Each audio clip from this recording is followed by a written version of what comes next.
ফল প্রকৃতির এক অসাধারণ উপহার। শুধু সুস্বাদুই নয়, আপনার শরীরকে সুস্থ ও সতেজ রাখতে ফলের জুড়ি নেই।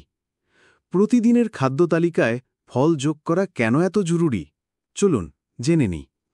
প্রথমত, ফল ভিটামিন ও খনিজ উপাদানে ভরপুর। ভিটামিন সি রোগ প্রতিরোধ ক্ষমতা বাড়ায়, পটাশিয়াম রক্তচাপ নিয়ন্ত্রণে রাখে, আর ফোলেট শরীরকে শক্তি যোগায়। ভাবুন তো, এক কামড়েই কত পুষ্টি! দ্বিতীয়ত, ফলে প্রচুর পরিমাণে ফাইবার থাকে। এই ফাইবার হজম শক্তি উন্নত করে, কোষ্ঠকাঠিন্য দূর করে এবং দীর্ঘক্ষণ পেট ভরা রাখে। ফলে অযথা খাওয়া কমে, ওজন নিয়ন্ত্রণেও সাহায্য করে। তৃতীয়ত, ফল অ্যান্টিঅক্সিডেন্টের অন্যতম উৎস।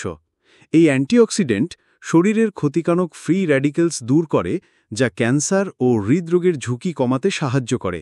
আপনার ত্বককেও উজ্জ্বল রাখে। সবচেয়ে বড় কথা, ফল আপনাকে সতেজ ও প্রাণবন্ত রাখে। এটি কেবল শারীরিক নয়, মানসিক স্বাস্থ্যের জন্যও উপকারী। তাই আজ থেকেই প্রতিদিনের খাদ্য তালিকায় বিভিন্ন ধরনের ফল যোগ করুন। সুস্থ থাকুন, সুন্দর থাকুন।